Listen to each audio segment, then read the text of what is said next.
Bro, എൻ്റെ അച്ഛനൊരു clothing brand ഉണ്ട്. പ്രീമിയം ഡ്രസ്സ് വിൽക്കുന്ന ബ്രാൻഡാണ്. പക്ഷെ സെയിൽസ് തീരെ കുറവാണ്. അതിന് കാരണം എന്താണ്? ഒരു വീഡിയോ ചെയ്യുമ്പോൾ നമ്മളൊരു വീഡിയോ മുന്നിട്ടുണ്ടായിരുന്നു, പ്രീമിയം ബ്രാൻഡുകൾ മാർക്കറ്റ് ചെയ്യുന്നതുമായി ബന്ധപ്പെട്ടിട്ട് 8 സീക്രട്ടുകൾ ഷെയർ ചെയ്യുന്ന ആ വീഡിയോക്ക് താഴെ വന്നിട്ടുള്ള ഒരു കമൻ്റാണ്. ഈ കേസിൽ സെയിൽസ് കുറവാണ് എന്നുള്ളതാണ് ഇഷ്യൂ. അപ്പോൾ അത് ഫിക്സ് ചെയ്യാനുള്ള സൊല്യൂഷനാണ് ആൾ തേടുന്നത്. അപ്പോൾ ഇങ്ങനത്തെ കേസിലൊക്കെ വരുന്ന സമയത്ത് നമ്മൾ 2 സ്റ്റെപ്പിലാണ് അതിനെ നോക്കിക്കാണ്ടത്. ഒന്ന് ഡയഗ്നോസിസ് ആണ്. ഇപ്പോൾ സെയിൽസ് കുറവ് എന്നുള്ളത് ഒരു ഐഡൻറ്റിഫിക്കേഷൻ ആണ്, ഒരു ഇഷ്യൂ ആണ്. അപ്പോൾ അതിൻ്റെ കാരണം എന്താണെന്നുള്ളത് ഡയഗ്നോസ് ചെയ്യുക.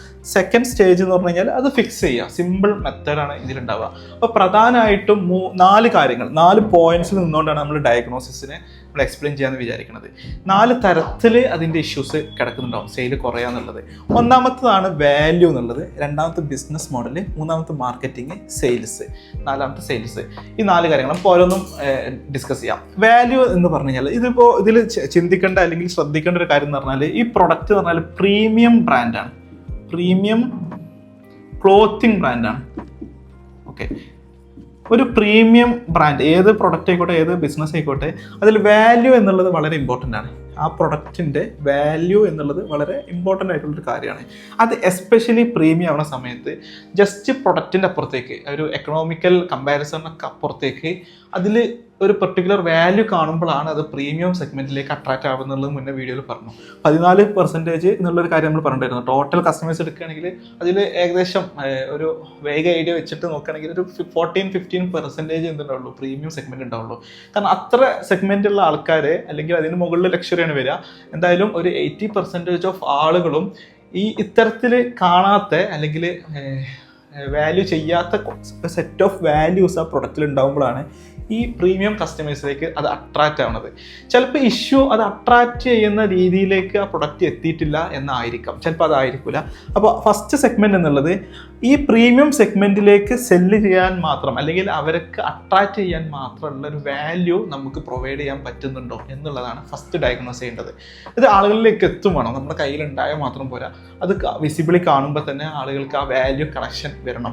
ഇത്തരത്തിലുള്ള വാല്യൂ ഉള്ള ഡ്രസ്സാണ്. ഇപ്പോൾ പ്രീമിയം ക്ലോത്തിങ് ബ്രാൻഡ് എന്ന് പറയുമ്പോൾ നമുക്ക് ഒരുപാട് ക്ലോത്തിങ് ബ്രാൻഡുകൾ അറിയാം. LP, അലൻ സോളി എന്നൊക്കെ പോലത്തെ നമ്മുടെ നാട്ടിൽ കാണുന്ന റെഗുലർ ആയിട്ടുള്ള പ്രീമിയം ക്ലോത്തിങ് ബ്രാൻഡുകളിലൊക്കെ അതിൻ്റെ ഒരു കസ്റ്റമർ ബേസ് ഉണ്ടാവും.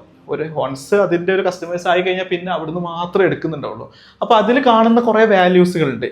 സെയിൽസുമായി ബന്ധപ്പെട്ടിട്ട് അവർ ആ പ്രൊഡക്റ്റുമായി ബന്ധപ്പെട്ട് കുറേ വാല്യൂസ് കാണുന്നുണ്ട്. ഒരു ലോങ് ടേം ഇൻവെസ്റ്റ്മെൻറ്റ്, കഴിഞ്ഞ വീഡിയോയിൽ കുറേ കാര്യങ്ങളൊക്കെ പറഞ്ഞിട്ടുണ്ടായിരുന്നു. പിന്നെ അവർ കൊടുക്കുന്ന ഒരു ഗ്യാരണ്ടി ഉണ്ടാവും. പെട്ടെന്ന് കേടുന്നു കഴിഞ്ഞാൽ കൊണ്ടു കൊടുത്ത് കഴിഞ്ഞാൽ, ഇപ്പോൾ നമ്മൾ അലൻസോളിൽ അല്ലെങ്കിൽ അവിടെ നിന്നൊക്കെ ഒരു ഡ്രസ്സ് എടുത്ത് ഒരു മാസത്തിനുള്ളിൽ എന്തെങ്കിലും കംപ്ലൈൻറ്റ് ആയി കഴിഞ്ഞാൽ നമ്മൾക്ക് അവിടെ കൊണ്ടു കൊടുത്തു കഴിഞ്ഞാൽ പോലെ റീപ്ലേസ് ചെയ്ത് തരും. കാരണം എന്താ വെച്ചാൽ അവർ അഷ്വർ ചെയ്യുന്നുണ്ട് പ്രീമിയം കസ്റ്റമേഴ്സിന് ഒരു ലോങ് ടേം ഇൻവെസ്റ്റ്മെൻറ്റ് ആയിട്ടാണ് അവർ പ്രൊഡക്റ്റ് വാങ്ങുന്നത് എന്നും, അത് കിട്ടിയില്ലെങ്കിൽ അത് സ്പോട്ടിൽ സോൾവ് ചെയ്യുക എന്നുള്ളത് നമ്മളുടെ ഉത്തരവാദിത്തമാണെന്നുള്ളതും അവർക്ക് കൃത്യമായ ബോധ്യമുണ്ട്. അത് അവർ സ്ഥിരമായിട്ട് കൺസിസ്റ്റൻ്റ് ആയിട്ട് ഡെലിവർ ചെയ്യുന്നുണ്ട്. അതുകൊണ്ടാണ് അവരൊക്കെ എന്താവുന്നത് പ്രീമിയം ക്ലോത്തിങ് അല്ലെങ്കിൽ പ്രീമിയം ബ്രാൻഡായിട്ട് മാറുന്നത്. അപ്പോൾ ഈ തരത്തിൽ നമ്മളുടെ ബിസിനസ്സിൻ്റെ, നമ്മളിപ്പോൾ എടുത്തിട്ടുള്ള കേസ് സ്റ്റഡീസിലെ ബിസിനസ്സിൻ്റെ വാല്യൂ എത്രമാത്രം ഉണ്ട് എന്നുള്ളതും അത് എത്രമാത്രം ഡെലിവർ ചെയ്യാൻ പറ്റുന്നുണ്ട് എന്നുള്ളതും കൃത്യമായിട്ട് നമ്മൾ നോക്കണം. നമ്മൾ മുന്നേ വീഡിയോസിലൊക്കെ പറഞ്ഞിട്ടായിരുന്നു, ഏത് പ്രൊഡക്റ്റിനും ഫീച്ചേഴ്സ് ഉണ്ടാവും, ബെനിഫിറ്റ്സ് ഉണ്ടാവും. ഫീച്ചേഴ്സ് ഉണ്ടാവും, ബെനിഫിറ്റ്സ് ഉണ്ടാവും. ഇപ്പോൾ സിമ്പിളി പറയുകയാണെങ്കിൽ ഫീച്ചേഴ്സ് എന്ന് പറഞ്ഞു കഴിഞ്ഞാൽ ആ പ്രൊഡക്റ്റിൽ ഫോക്കസ് ചെയ്തിട്ടായിരിക്കും ഉണ്ടാവുക. ബെനിഫിറ്റ്സ് എന്ന് പറഞ്ഞാൽ അത് വാങ്ങുന്ന കസ്റ്റമറിൽ ഫോക്കസ്ഡ് ആയിട്ടായിരിക്കും ഉണ്ടാവുക. നമ്മളിപ്പോൾ ശരീരം മറക്കുക എന്നുള്ളൊരു ആവശ്യത്തിനാണ് നമ്മൾ ഷർട്ട് വാങ്ങുന്നത്, ഏറ്റവും ബേസിക്കലായിട്ട് ശരീരം മറക്കുക എന്നുള്ളത്. പക്ഷേ അതിൻ്റെ അപ്പുറത്തേക്ക് ഒരുപാട് ബെനിഫിറ്റുകൾ നമ്മൾ അതിൽ കാണുന്നുണ്ട്. നമ്മളൊരു ആറ്റിറ്റ്യൂഡ് കാണിക്കുക, ഒരു സെൽഫ് എക്സ്പ്രസീവ് ബെനിഫിറ്റ് ബന്ധപ്പെട്ടിട്ടാണ് ഈ ക്ലോത്തിങ് ബ്രാൻഡുകളൊക്കെ ഉണ്ടാവുക. നമുക്ക് ആഡുകളൊക്കെ കണ്ടു കഴിഞ്ഞാൽ നമുക്ക് മനസ്സിലാവും കറക്റ്റ് അവിടെ ഒരു ജസ്റ്റ് ഷർട്ട് കാണിക്കുക എന്നുള്ളതിൻ്റെ അപ്പുറത്തേക്ക് ആ ഒരു എക്സ്പ്രഷനാണ്, സെൽഫിനെ എക്സ്പ്രസ് ചെയ്യുന്ന രീതിയാണ്. പല ഒക്കേഷൻ ബേസ് ചെയ്തിട്ടൊക്കെ ഉണ്ട്. ഇപ്പോൾ ഒരു പാർട്ടി വൈബ് ഡ്രസ്സുകൾ മാത്രം ഫോക്കസ് ചെയ്യുന്ന ബ്രാൻഡുകളുണ്ട്. എന്നാൽ കൃത്യമായി കറക്റ്റ് ആ ഒരു എക്സിക്യൂട്ടീവ് ഫോർമൽ ഡ്രസ്സിൽ മാത്രം ബ്രാൻഡായിട്ടുള്ള കാര്യങ്ങളുണ്ട്. അല്ലെങ്കിൽ ഇത് മിക്സഡ് അപ്പ് ആയിട്ട് രണ്ടുള്ളതുണ്ട്.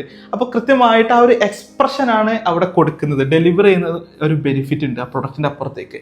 ആ ഡെലിവറി ചെയ്യുന്നത് മാത്രമല്ല, അത് മാർക്കറ്റ് ചെയ്തിട്ടാണ് ആളുകളിലേക്ക് അത് പൊസിഷൻഡ് ആയിട്ടുള്ളത്. കറക്റ്റായിട്ട് ആ ഒരു ബെനിഫിറ്റ് വെച്ചിട്ടാണ് ആൾക്കാർ പൊസിഷൻഡ് ആയിട്ടുള്ളത്. ആ പൊസിഷൻഡ് ആയി അവരത് പർച്ചേസ് ചെയ്യുന്നു.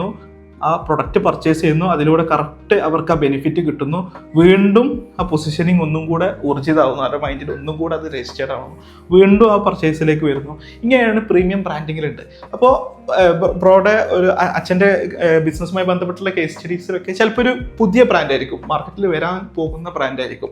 അപ്പോൾ അവിടെ വാല്യൂ എന്നുള്ളതാണ് ഫസ്റ്റ് നമ്മൾ ഡയഗ്നോസ് ചെയ്യേണ്ടത്. എത്രത്തോളം വാല്യൂ നമുക്ക് കൊടുക്കാൻ പറ്റുന്നുണ്ട് എന്നുള്ളത് നമ്മൾ ആദ്യം നോക്കണം. അല്ലെങ്കിൽ ആ പ്രൊഡക്റ്റിൻ്റെ പ്ലേസ്മെൻറ്റ് എത്രത്തോളം ആ രൂപത്തിലേക്ക് ഈ ടാർഗറ്റ് ഓഡിയൻസിലേക്ക് കണക്റ്റഡ് ആവുന്നുണ്ട് എന്നുള്ളത് കറക്റ്റായിട്ട് നോക്കണം ഫസ്റ്റ് ഓഫ് ആൾ. രണ്ടാമത്തേതാണ് ബിസിനസ് മോഡൽ എന്നുള്ളത്. ബിസിനസ് മോഡൽ എന്ന് പറഞ്ഞു കഴിഞ്ഞാൽ നിലവിൽ ബിസിനസ് ഏത് ഫ്ലോയിലൂടെയാണ് സഞ്ചരിക്കുന്നത്, കസ്റ്റമറിലേക്ക് ഈ പറഞ്ഞ വാല്യൂഡ് ആയിട്ടുള്ള പ്രൊഡക്റ്റ് എങ്ങനെയാണ് എത്തുന്നത് എന്നുള്ളതാണ്. ഒരു ക്ലോത്തിങ് ബ്രാൻഡിങ്ങിനെ സംബന്ധിച്ചിടത്തോളം ഞാൻ ഗസ്റ്റ് ചെയ്യുന്നത് ഇപ്പോൾ നിലവിൽ മിക്കവാറും ഓഫ്ലൈൻ ആയിട്ടുള്ളൊരു മോഡലായിരിക്കും ഉണ്ടാവുക. ഷോപ്പുകളിലേക്ക് ഡിസ്ട്രിബ്യൂട്ട് ചെയ്യുന്നു, കസ്റ്റമേഴ്സ് വരുന്നു എന്നുള്ള. ഇനി അതേപോലെ തന്നെ നമുക്കുള്ളത് ഓൺലൈൻ ആയിട്ടുള്ള രണ്ടും നമുക്കൊന്ന് കമ്പയർ ചെയ്ത് നോക്കാം. ഷോപ്പിൻ്റെ കേസിൽ ഒരു ഷോപ്പ് ഉണ്ടാവും, അല്ലെങ്കിൽ മൾട്ടിപ്പിൾ ഷോപ്പ് ഉണ്ടാവും. നമ്മളിപ്പോൾ ഒരു ഷോപ്പ് എടുക്കാം, ആ ഷോപ്പിൽ നമ്മളുടെ പ്രൊഡക്റ്റ് എന്ത് ചെയ്യുന്നുണ്ട്, ലിസ്റ്റ് ചെയ്യുന്നുണ്ട്, അല്ലെങ്കിൽ അവൈലബിൾ ആണ്, നമ്മുടെ പ്രൊഡക്റ്റ് അവൈലബിൾ ആണ്, നമ്മുടെ ബ്രാൻഡ് അവൈലബിൾ ആണ്. ആളുകൾ ഇപ്പുറത്ത് കുറേ കസ്റ്റമേഴ്സ് ഉണ്ട്. ഈ കസ്റ്റമേഴ്സ് രണ്ട് സിനാരിയോസ് ഉണ്ടാവുക. ഒന്ന്, പല ആഡുകളിലൂടെ ഇൻഫ്ലുവൻസ്ഡ് ആയിട്ട് നമ്മളുടെ ബ്രാൻഡ് ചോദിച്ചിട്ട് ഷോപ്പിലേക്ക് എത്തുക എന്നുള്ളൊരു കേസ്. ഇത് അത്ര ഈസിയർ അല്ല. ഒന്നുകൂടെ എസ്റ്റാബ്ലിഷ് ആകുമ്പോഴാണ് ഈ ഒരു സ്റ്റേജിലേക്ക് എത്തുന്നുണ്ടാവുക. ആഡുകളൊക്കെ കണ്ടിട്ട് ഇത് വാങ്ങണം എന്നുള്ളൊരു തോന്നൽ വരികയും അത് ചോദിച്ചുകൊണ്ട് ഷോപ്പിലേക്ക് എത്തുന്നുണ്ട്. ഇപ്പോൾ ഉള്ള പ്രീമിയം ബ്രാൻഡുകളൊക്കെ പലപ്പോഴും ആ രൂപത്തിലാണ് ഉണ്ടാവുക. ആ ഒരു ബ്രാൻഡ് ചോദിച്ചുകൊണ്ടാണ് ഷോപ്പിൽ പോകുന്നത്. ഷോപ്പിൽ പോയിട്ട് ഇവിടെ അലൻസോളി ഉണ്ടോ, എൽ പി ഉണ്ടോ എന്നൊക്കെ ചോദിക്കുന്ന ഒരു സെഗ്മെൻറ്റ്. രണ്ടാമത്തത്, ആളുകൾ ഷോപ്പിലേക്ക് കയറി വരുമ്പോൾ ആ ബ്രാൻഡ് റെക്കഗ്നൈസ് ചെയ്യും, ബ്രാൻഡിനോടൊരു കണക്ഷൻ തോന്നുകയും അത് വാങ്ങണം എന്നുള്ളത് അവർ ഡിസൈഡ് ചെയ്യുകയും ചെയ്യുക എന്നുള്ളൊരു സ്റ്റേജാണ് ഇതിലുണ്ടാവുക. അപ്പോൾ ഇത് കറക്റ്റ് പ്ലേസ്മെൻറ്റിലാണ് നടക്കുക. ഒരിക്കലും എന്ത് ചെയ്യില്ല, ആ പ്രൊഡക്റ്റ് അല്ലാതെ വെറുതെ അത് ഫൈൻഡ് ഔട്ട് ചെയ്യില്ല. കറക്റ്റ് ആ പ്രൊഡക്റ്റ് ആ ഒരു പ്രീമിയം സെഗ്മെൻറ്റിൽ പ്ലേസ് ചെയ്തിട്ടുണ്ടാവും. ഈ പറഞ്ഞിട്ടുള്ള വാല്യൂസൊക്കെ അവിടെ ഷെയർ ചെയ്തിട്ടുണ്ടാവും. അത് വ്യക്തമാവുന്ന രീതിയിലായിരിക്കും അത് പ്രൊഡക്റ്റ് പ്ലേസ് ചെയ്തിട്ടുണ്ടാവുക. അതേപോലെ തന്നെ അവിടെ നിൽക്കുന്ന മാർക്കറ്റിംഗ് സ്റ്റാഫുകൾ, സെയിൽസ് സ്റ്റാഫുകൾ എന്ത് ചെയ്യുന്നുണ്ടാവും, ഇതിനെ പ്രൊമോട്ട് ചെയ്ത് സംസാരിക്കുന്നുണ്ടാവും. അല്ലെങ്കിൽ നിങ്ങൾ നോക്കുന്നത് അല്ലെങ്കിൽ കറക്റ്റ് അവർക്ക് റീഡ് ചെയ്യാനുള്ള ഒരു കാപ്പബിലിറ്റി അവിടെ ഉണ്ടാവണം. അല്ലെങ്കിൽ നമ്മൾ അതിനനുസരിച്ചുള്ള ട്രെയിനിങ് ചിലപ്പോൾ മേ ബി കൊടുക്കേണ്ടി വരും. അല്ലെങ്കിൽ ആ രൂപത്തിൽ അവരുടെ വാല്യൂസ് മനസ്സിലാക്കിക്കൊണ്ട്, ഇപ്പോൾ നേരത്തെ പറഞ്ഞു 14 to 20% ആളുകളാണ് നമ്മൾ എന്ത് ചെയ്യുന്നത്, ഒരു പ്രീമിയം സെഗ്മെന്റ് ഉള്ളത്. അപ്പോൾ അവരെ ഫൈൻഡ് ഔട്ട് ചെയ്യുകയും അവരെ കൺസേൺസ് മനസ്സിലാവുകയും അവർക്കുള്ള ബെസ്റ്റ് ഓപ്ഷൻ ആയിട്ട് നമ്മളുടെ ബ്രാൻഡിനെ പ്രസന്റ് ചെയ്യുകയും ആ പ്രസന്റ് ചെയ്തതിന് ശേഷം ഈ കസ്റ്റമേഴ്സ് അത് കാണുന്ന സമയത്ത് അവർക്ക് ബോധ്യപ്പെടുകയും അവർക്ക് കുറേ ഒബ്ജെക്ഷൻസ് ഉണ്ടാവും. ഇത് എടുത്തു കഴിഞ്ഞാൽ ഇത്രയും പൈസ കൊടുത്തിട്ട് നമ്മളിത് വാങ്ങിക്കഴിഞ്ഞാൽ ബുദ്ധിമുട്ടാവുമോ, അല്ലെങ്കിൽ എന്തെങ്കിലും കംപ്ലൈൻറ്റ് വരുമോ, അപ്പോൾ അതിന് ഒബ്ജക്റ്റ് ചെയ്യാവുന്ന പോളിസീസ് നമ്മളെ ബ്രാൻഡുമായി ബന്ധപ്പെട്ടുണ്ടാവുകയൊക്കെ ചെയ്യുമ്പോഴാണ് അവിടെ ഇതൊരു പർച്ചേസ് നടക്കുന്നുണ്ടാവുക. ഇതിൻ്റെ കേസിൽ നമുക്കറിയാം, നമുക്ക് വലിയ ഷോപ്പുകളിലൊക്കെ ബ്രാൻഡഡ് ആയിട്ടുള്ള ഷർട്ട് എടുക്കുമ്പോഴൊക്കെ നമുക്കൊരു അഷ്വറൻസ് അവിടെ കിട്ടുന്നുണ്ട്. എന്തെങ്കിലും ഒരു മാസത്തിനുള്ളിൽ എന്തെങ്കിലും കംപ്ലൈൻറ്റ് ആയി എന്ന് വിചാരിക്കാം. കംപ്ലൈൻറ്റ് ആവുന്ന സിറ്റുവേഷൻസ് മാക്സിമം ഒഴിവാക്കിയിട്ടായിരിക്കും അവർ പ്രൊഡക്റ്റ് ഇറക്കുന്നുണ്ടാവുക. എന്തെങ്കിലും സിറ്റുവേഷൻ ഉണ്ടായി കഴിഞ്ഞ് അതും കൊണ്ട് നമ്മൾ ഷോപ്പിലേക്ക് പോകുന്ന സമയത്ത് അത് കൃത്യമായിട്ട് അത് മാറ്റി കൊടുക്കാനുള്ള പോളിസീസ് ഓൾറെഡി ആ ബ്രാൻഡുമായി ബന്ധപ്പെട്ടിട്ടുണ്ടാവും. അപ്പം ഇങ്ങനെയൊക്കെ ഒരു അഷ്വറൻസ് ഒക്കെ കൊടുക്കുമ്പോഴാണ് എന്ത് ചെയ്യുന്നത്, ഇത് വാങ്ങണം എന്നുള്ളൊരു പർച്ചേസ് വരുന്നത്. നമുക്കറിയാം ചെറിയൊരു പെർസെൻറ്റേജ് ഓഫ് ആൾക്കാരാണ്. അപ്പോൾ എന്തുകൊണ്ടാണ് ആ ചെറിയ പെർസെൻറ്റേജ് ഓഫ് ആൾക്കാർ? ആ ചെറിയൊരു പെർസെൻറ്റേജ് ഓഫ് ആൾക്കാർക്ക് മാത്രമുള്ള കുറച്ച് കൺസേൺസുകളുണ്ട്. ആ കൺസേൺസുകൾ കവറപ്പ് ചെയ്യുന്ന രീതിയിൽ നമ്മളുടെ വാല്യൂസും നമ്മുടെ പ്രൊഡക്റ്റും ഉണ്ടാവണം. അവിടെ ബിസിനസ് മോഡലിൽ മൊത്തത്തിൽ അത് സാറ്റിസ്ഫൈഡ് ആയിരിക്കണം. ഈ മോഡലിൽ നമ്മൾ അവിടെ നിൽക്കുന്ന സ്റ്റാഫ്സിന് നമ്മളെ ബ്രാൻഡിനെ പറ്റിയുള്ളൊരു എഡ്യൂക്കേഷൻ കൊടുത്തിട്ടില്ല, തീരെ നമ്മളെ പറ്റി അറിയില്ല എന്നുണ്ടെങ്കിൽ ഒരിക്കലും ഈ പറഞ്ഞ കസ്റ്റമേഴ്സിന് മുമ്പിൽ നമ്മളെ ബ്രാൻഡിനെ പ്രസൻറ്റ് ചെയ്യുക പോലുമില്ല. അല്ലെങ്കിൽ പ്രസൻറ്റ് ചെയ്യുമ്പോൾ നമ്മളെ ഉള്ളിലുള്ള വാല്യൂസ് ഷെയർ ചെയ്യാനുള്ള ഐഡിയ ഉണ്ടാവില്ല, കൃത്യമാവാതെ ആയിരിക്കും പറയുന്നുണ്ടാവാം. നമുക്ക് ഓൾറെഡി കാര്യങ്ങളൊക്കെ സെറ്റ് ചെയ്തിട്ടുണ്ടാവും, പക്ഷെ അത് ഡെലിവർ ചെയ്യാത്തൊരു സിറ്റുവേഷൻ ഒക്കെ ഉണ്ടാവാം. അപ്പോൾ ബിസിനസ് മോഡലിൽ നമ്മളൊന്ന് പോയി നോക്കുക എന്നുള്ളതാണ്. രണ്ടാമത്തെ ബിസിനസ് മോഡലാണ് ഇ കൊമേഴ്സ് സൈറ്റുകൾ മൊബൈൽ ത്രൂ നമ്മൾ ലിസ്റ്റ് ചെയ്യുക എന്നുള്ളത്. അപ്പോൾ ഇതിലെങ്ങനെ സംഭവിക്കണമെന്ന് വെച്ചാൽ ആഡുകൾ കാണും. ആളുകൾ ഇപ്പോൾ കസ്റ്റമർ എന്ത് ചെയ്യും, കസ്റ്റമേഴ്സ് പലതരത്തിലുള്ള ആഡുകൾ കണ്ടിട്ട് ക്ലിക്ക് ചെയ്യും. ബൈ നൗ എന്നുള്ള ഉണ്ടാവും, അല്ലെങ്കിൽ ജസ്റ്റ് എക്സ്പ്ലോർ അവർ പ്രൊഡക്റ്റ് എന്നൊക്കെ പറഞ്ഞിട്ടുള്ള ആഡുകൾ ഉണ്ടാവും. അപ്പോൾ ഇവിടെയാണ് നമ്മൾ ഈ വാല്യൂസ് ബേസ് ചെയ്തിട്ട് എന്ത് ചെയ്യുക, ഒരു കണക്ഷൻ അവിടെ ബിൽഡ് ചെയ്യുക, അട്രാക്റ്റ് ചെയ്യിപ്പിക്കുക. അട്രാക്റ്റ് ചെയ്ത് അവർ കയറി നോക്കും. ജസ്റ്റ് എക്സ്പ്ലോർ ചെയ്യാൻ വേണ്ടിയിട്ടാണ് കയറി നോക്കുന്നത്. നേരെ വെബ്സൈറ്റിലേക്ക് വരും. വെബ്സൈറ്റിലേക്ക് വരുമ്പോൾ ഒരു അനൻഡിങ് ആയിട്ടുള്ള ഒരു സ്ക്രോളാണ് വെബ്സൈറ്റിൽ ഉണ്ടാവുക. നോർമലി നിങ്ങൾക്ക് ശ്രദ്ധിച്ചാൽ കാണാൻ പറ്റും. അവിടെയാണ് നമ്മളെ വാല്യൂസ് മൊത്തമായിട്ട് ഡെലിവർ ചെയ്യുന്നത്. ആഡിൽ ചെറിയൊരു ഗ്ലിംസിലൂടെ ഹുക്ക് ചെയ്യാണ്, അവർ അറ്റൻഷൻ ഗ്രാബ് ചെയ്യാണ്. ഇവിടെ അത് കറക്റ്റ് ക്ലാരിഫൈ ചെയ്ത് കൊടുക്കുകയാണ്. ഇവിടെ ഒരു സെയിൽസ്മാന് നമ്മൾ എഡ്യൂക്കേറ്റ് ചെയ്തെടുക്കുന്ന അതിനെക്കാട്ടും എഫക്റ്റീവ് ആയിക്കൊണ്ട് നമ്മൾ സെറ്റ് ചെയ്തിട്ടുള്ള ഒരു സിസ്റ്റം അവിടെ വർക്ക് ചെയ്യും. ഇവിടെ ഈ ഇന്നത്തെ സെയിൽസ്മാൻ ആയിരിക്കില്ല നാളത്തെ സെയിൽസ്മാൻ ആയിരിക്കില്ല മറ്റന്നാളെ. ഒരു ഷോപ്പിൽ നമ്മൾ കൊടുക്കുന്ന ഒരു ഷോപ്പിലുള്ള സെയിൽസ്മാനും എടുക്കൊണ്ട് അവിടെ ചിലപ്പോൾ സെയിൽ നടന്നിട്ടുണ്ടാവും. പക്ഷേ ആ എടുക്ക് മറ്റു ഷോപ്പിൽ നമുക്ക് എക്സ്പെക്ട് ചെയ്യാൻ പറ്റില്ല. പക്ഷേ ഒരു ഇ കൊമേഴ്സ് സൈറ്റിലേക്ക് വരുന്ന സമയത്ത് നമ്മളുടെ ബ്രാൻഡിനോട് ഇൻട്രസ്റ്റ് വരുത്താവുന്ന പല ഘടകങ്ങളുണ്ട്. ആ ഘടകങ്ങൾ ഇവിടെ സ്വൈപ്പ് ചെയ്യുന്ന പോലെ പ്രൊഡക്റ്റിൻ്റെ സ്വൈപ്പ് പേജ് ഉണ്ടാവും. അത് കഴിഞ്ഞ് കഴിഞ്ഞാൽ സ്ക്രോളിങ് തീരൂല എന്ന് പറഞ്ഞു. ഓരോ സ്ക്രോളിലും നമ്മളെ ഓരോ ബെനിഫിറ്റുകൾ, നേരത്തെ പറഞ്ഞ ഫീച്ചർ ബെനിഫിറ്റിൻ്റെ കാര്യം നമ്മൾ മുന്നേ പറഞ്ഞു, ഓരോ ബെനിഫിറ്റുകൾ, ഓരോ കണക്ഷൻ പോയിന്റുകളൊക്കെ ഉണ്ടാവും. വിഷ്വലായിട്ട് ഉണ്ടാവും, ഹെഡിങ് ഉണ്ടാവും, കുറേ ക്യാപ്ഷൻസ് ഉണ്ടാവും, അതിൻ്റെ ഡീറ്റെയിൽസ് ഉണ്ടാവും, ബട്ടൺ ഉണ്ടാവും, ബൈനോ എന്നുള്ള ബട്ടൺ ഉണ്ടാവും. വീണ്ടും അത് റിപ്പീറ്റ് ചെയ്യും, വീണ്ടും ബൈനോ എന്നുള്ള ബട്ടൺ ഉണ്ടാവും. പല കാര്യങ്ങളുണ്ട്. അർജൻസി ക്രിയേറ്റ് ചെയ്യുന്ന കാര്യങ്ങളായിരിക്കും ആ സെയിൽസിലേക്ക് എടുക്കുന്നുണ്ടാവുക. ഈ കൺസേണുകൾ കവറപ്പ് ചെയ്യുന്ന രീതിയിൽ നമ്മുടെ റീപ്ലേസ്മെന്റ് പോളിസീസ് ആയിരിക്കും ചിലപ്പോൾ ആ ഡിസിഷനിലേക്ക് എടുക്കാനുണ്ടാവുക. അതേപോലെ തന്നെ സോഷ്യൽ പ്രൂഫിങ്, മുമ്പ് ആളുകൾ ഇത് പർച്ചേസ് ചെയ്തിട്ട് ഇത്തരത്തിലുള്ള വാല്യൂസ് അവർക്ക് കിട്ടിയിട്ടുണ്ട്, ബെനിഫിറ്റഡ് ആയിട്ടുണ്ട്, അവർ സാറ്റിസ്ഫൈഡ് ആണ് എന്നുള്ള സ്റ്റാറ്റസുകളായിരിക്കും അല്ലെങ്കിൽ ടെസ്റ്റിമോണിയൽസ് ആയിരിക്കും അവർക്ക് ആ ഡിസിഷൻ എടുക്കാൻ ഉണ്ടാവുക. അപ്പോൾ ഒരു തടസ്സത്തിൽ എപ്പോഴും ഉണ്ടാവും.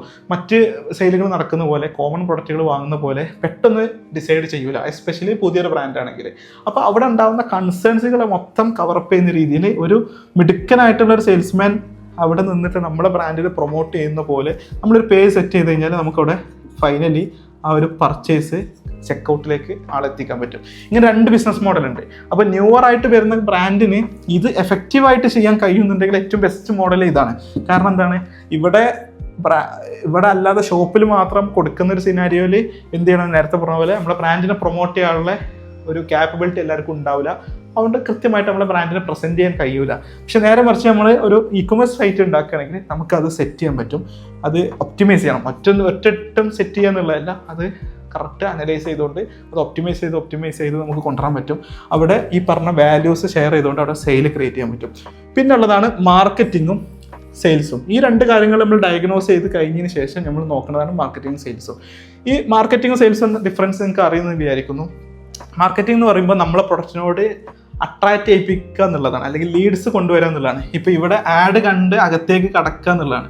ഈ ബ്രാൻഡ് ചോദിച്ചുകൊണ്ട് ഷോപ്പിലേക്ക് വരിക എന്നുള്ളതാണ്. അല്ലെങ്കിൽ ഷോപ്പിൽ വന്നതിന് ശേഷം ഈ ആള് ഇതിനെ പ്രസൻറ്റ് ചെയ്യുക എന്നുള്ളതാണ്. അതാണ് മാർക്കറ്റിംഗ്.